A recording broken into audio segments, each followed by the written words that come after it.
আমি কম্পিউটারের একটি দোকান দিয়েছি, সেখানে টাইপের কাজ করি।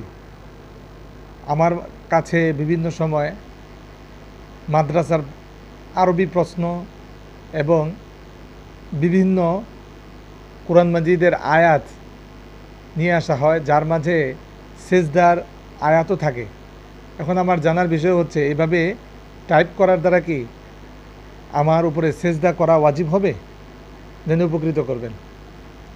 প্রিয় দিনী ভাই, এভাবে আপনি যে কোরআন মাজিদের আয়াতে কারিমা যে টাইপ করেন, সেই টাইপের ক্ষেত্রে যদি সেজদার আয়াত মুখে উচ্চারণ না করে শুধুমাত্র হাত দিয়ে টাইপ করে ফেলেন, সেই ক্ষেত্রে আপনার উপরে সেজদা ওয়াজিব হবে না। আর যদি লেখার ক্ষেত্রে আপনি যদি মুখে উচ্চারণ করে ফেলেন, তাহলে আপনার উপরে সেজদা ওয়াজিব হয়ে যাবে। আশা করি বিষয়টা বুঝতে পেরেছেন। দলিল হিসাবে দেখতে পারেন খোলাসাতুল ফাতাওয়া খণ্ড নম্বর 1 পৃষ্ঠা নম্বর 184, ফাতাওয়া হিন্দিয়া খণ্ড নম্বর 1 পৃষ্ঠা নম্বর 133, রদ্দুল মুহতার খণ্ড নম্বর 2 পৃষ্ঠা নম্বর 109। ধন্যবাদ।